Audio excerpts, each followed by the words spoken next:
எழில் சுடர் சீரியலில் நாளைக்கு ஒரு வேறு லெவல் அதிரடியான எபிசோடு வந்திருக்குன்னே சொல்லலாம். எழிலுக்கு வந்து இந்துமதி இருக்கிறத வந்து உணர்ந்துட்டாப்பில் மிஸ் பண்ணாமல் ஃபுல் வீடியோ கேளுங்க. வேறு லெவலில் இருந்துச்சுன்னே சொல்லலாம். இந்த பக்கம் அந்த 2 பேர் மந்திரவாதி மாதிரி வந்தவங்க 2 பேர் வந்து ஒரு ரூம்குள்ளே போகிறாங்க. இதுக்கப்புறம் வெயிட் பண்ணிக்கிட்டு இருந்தால் சரியாக வராது, முதல்ல நகை பணம் எல்லாத்தையும் அள்ளு அப்படின்னோடனே பிஸ்கட்டை ஒருத்தர் எடுக்கிறாரு. ஏன் உனக்கு பிஸ்கட்டு வேணாமா, 2 பேக்கெட் எடுத்து சாப்பிட்டா என்ன குறைஞ்சா போகிறோம் வா அப்படின்னு சொல்லிட்டு வந்து எல்லா ஜாமானையும் எடுத்துகிட்டு நகையெல்லாம் எடுத்துகிட்டு வெளில வராங்க. வர்றப்ப கரெக்டாக வந்து கவின் பார்த்துட்டாப்புல. கவின் வந்து ஆமாம் என்னத்தை எடுத்துகிட்டு போகிறீங்க அப்படின்னு கேட்டான்னா, எந்த பொருள் எடுக்கலையா, அந்த இடுப்பில் இருக்கேன் அந்த செயின் எங்கள் அம்மாவோட செயின், நகை மரியாதை திருப்பி கொடு அப்படின்னு கேட்டோன்னே, அதெல்லாம் ஒன்றும் இல்லை, எடுத்து வச்ச மறைச்சி வச்சுருக்கலாம்லன்னு அவங்க பேசிகிட்டு இருக்கப்போ கரெக்டாக வந்து இருங்க நான் எங்கள் அப்பா வர சொல்லி உங்களை வந்து வெளுத்தெடுக்கிறேன் அப்படின்னு சொல்லிட்டு வேகமாக மாடிக்கு ஓடுறாப்புல கவின் ஓடிக்கிட்டு இருக்கப்போ போகிறான் பாரு புடிடா அப்படின்னு சொல்லிட்டு வாயை புற்றி இப்படி கீழே அழைச்சிட்டு வந்துடுறாங்க.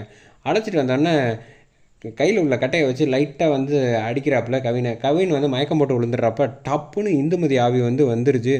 செம்ம கோவத்தில் இருக்காங்க இந்து. கரெக்டாக சரி இவன் வேறு மயங்கி விழுந்துட்டான், நம்ம சீக்கிரம் வீட்டை விட்டு போயிடலாம் அப்படின்ட்டு காலை எடுத்து கவினை தாண்டி போகலான்னு பார்க்குறாங்க. டக்குன்னு இந்து வந்து அவ்வளோ சக்தி வந்துடுது. பிடிச்சி இழுத்துடுறாங்க. இழுத்துட்டு திரும்பி பார்த்தா என்ன யாரோ பிடிச்சி இழுக்கிற மாதிரியே இருக்குது அப்படின்னு பார்த்தா திரும்பி பார்த்தா இந்து நிற்கிறாங்க. ஐயோ எங்களை விட்டுருங்க, நான் எதுவுமே பண்ணலை, தெரியாமல் பண்ணிட்டோம் அப்படின்னு சொல்லிட்டு, என் பசங்களை வந்து அடிச்சுட்டு உன்னை தெரியாமல் வேறு விட்டுரு தொலையணுமா அப்படின்னு போட்டு புரட்டி அடி வெளுத்தெடுக்கிறாங்கன்னே சொல்லலாம் இந்து. அதுக்கடுத்தது வேகமாக ஓடி போயிடுறாங்க மனோகரி ரூமுக்கு.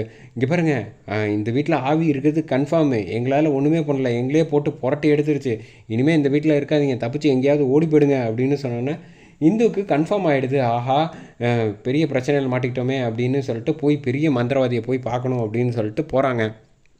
போயிட்டு சாமி எனக்கு ஒரு உதவி செஞ்சாக்கணும், நிறுத்து, நீ எதுக்காக இங்கே வந்திருக்கேங்கிற எல்லா விஷயங்களும் எனக்கு நல்லாவே தெரியும், நீ பண்ண பாவம் உன்னை துரத்துது அப்படின்னு சொன்னேன். சாமி அதுலேருந்து தப்பிக்க வழியே இல்லையா அப்படின்னு சொன்னோன்னே, ஒரே ஒரு நல்லது மட்டும் இருக்குது, நீ தான் அந்த வந்து காரணங்கிற விஷயத்தை வந்து அந்த ஆவிக்கு இப்போ வரைக்கும் தெரியாது, அப்படி தெரிஞ்சிச்சு உன்னோட வந்து பிரச்சனைகள் பல மடங்கு ஆரம்பமாயிடும், அதுக்கப்புறம் நீ இங்கே இருக்கிறதே சிரமமாயிடும், பார்த்து ஜாக்கிரதையாக இருந்துக்க.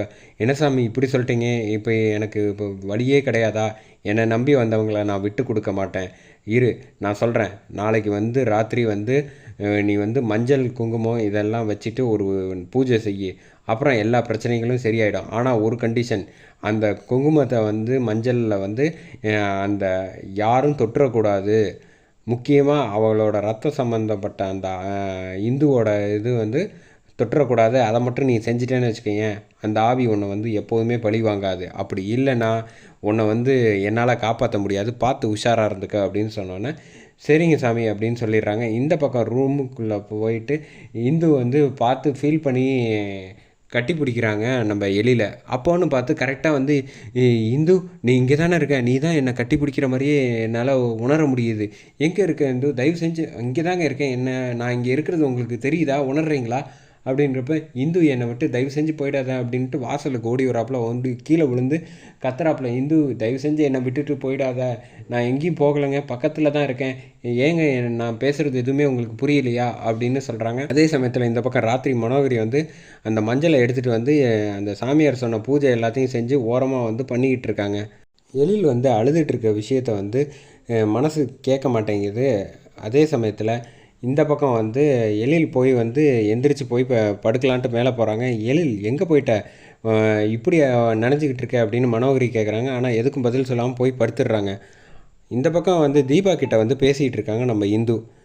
எனக்கு வந்து எங்கே யாரையுமே தொட முடியாத எந்த சக்தியுமே கிடையாது யாருக்கு, ஆனால் என் பசங்களுக்கு ஒரு பிரச்சனைன்னு வந்தால் மட்டும் எனக்கு எங்கேருந்து தான் இவ்வளோ பலம் சக்தி எல்லாமே வருது, அது மட்டும் எனக்கு புரியவே மாட்டேங்குது அப்படின்னோடனே தீபா வந்து சொல்கிறாங்க, எனக்கு என்னமோ இத்தனை வருஷமாக வந்து நீங்கள் வந்து வராத ஆள், இப்போ திடீர்னு உங்கள் குழந்தைங்க கூப்பிட்டோன்னு வந்திருக்கீங்கன்னா அப்போ உங்கள் குழந்தைங்களுக்கு ஏதோ ஒரு பிரச்சனை இருக்குது, அதனால தான் உங்களுக்கு குழந்தைங்கன்னா மட்டும் சக்தி கிடைக்கிது, அதனால் என்ன பிரச்சனை இருக்குங்கிறத அதை முதல்ல நீங்கள் கண்டுபிடிங்க அப்படின்னு இந்துக்கு சரியான ஐடியா கொடுக்குறாங்க.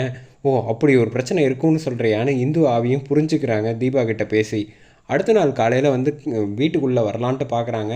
இந்துவால் வந்து உள்ளே நுழைய முடியல. பார்த்தா ஒரு சக்கரம் வந்து இந்துவை வந்து தடுத்து நிப்பாட்டுது. என்ன இது பிரச்சனை? என்னால் ஏன் உள்ளே நுழைய முடியல? நம்ம வீட்டுக்குள்ளே யாரோ என்னை தடுக்கிற மாதிரியே தெரியுதே. கடவுளே, இந்த பிரச்சனையிலேருந்து நான் எப்படி மீள போகிறேன்? எனக்கு ஒன்றுமே புரியலையே. சுடர் கிட்ட சொல்லலான்னு பார்த்தா சுடரும் இங்கே காணோம். அது மட்டும் இல்லாமல் சுடர்கிட்ட இந்த ஒரு பிரச்சனையை என்னால் உள்ளே வர முடியலன்னு அவள் கண்டுபிடிச்சிட்டான்னா நான் வந்து ஆவியாக இருக்கேன் அப்படிங்கிற விஷயம் தெரிஞ்சிருமே. என்ன பண்ணுறது ஆண்டவா அப்படின்னு ஒன்றும் புரியாமல் தவிச்சிக்கிட்டு இருக்காங்க. அதோட இந்த ப்ரோமோ வேறு லெவலில் எபிசோடு முடிச்சிருக்காங்க.